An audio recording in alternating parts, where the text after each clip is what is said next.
وفا کے خوگر وفا کریں گے یہ طے ہوا تھا، وطن کی خاطر جیے مریں گے یہ طے ہوا تھا۔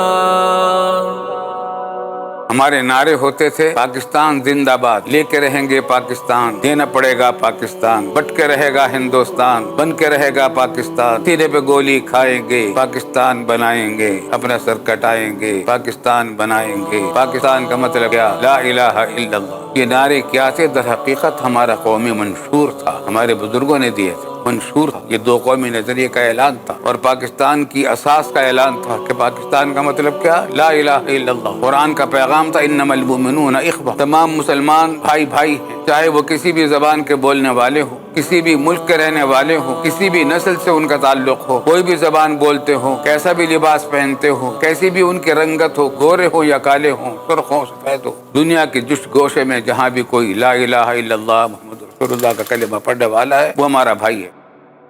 وفا کے خوگر وفا کریں گے یہ طے ہوا تھا، وطن کی خاطر جیے مریں گے یہ طے ہوا تھا۔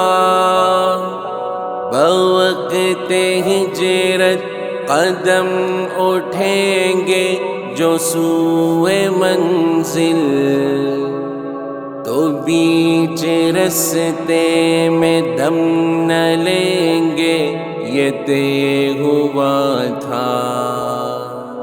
چہار جانب بہار آئی ہوئی تھی لیکن بہار کو اعتبار دیں گے یہ طے ہوا تھا۔ تمام دیری نہ نسبتوں سے گریز کر کے نئے وطن کو وطن کہیں گے یہ طے ہوا تھا۔ خدا کے بندے خدا کی بستی بسانے والے، خدا کے احکام پر چلیں گے یہ طے ہوا تھا۔ بغیر تخصیص پست و بالا ہر ایک مقام میں دیے مساوات کے جلیں گے یہ طے ہوا تھا۔ کسی بھی الجھن میں رہبروں کی رضا سے پہلے عوام سے اذن عام لیں گے یہ طے ہوا تھا۔ تمام تر حل طلب مسائل کو حل کریں گے، جو طے نہیں ہے وہ طے کریں گے یہ طے ہوا تھا۔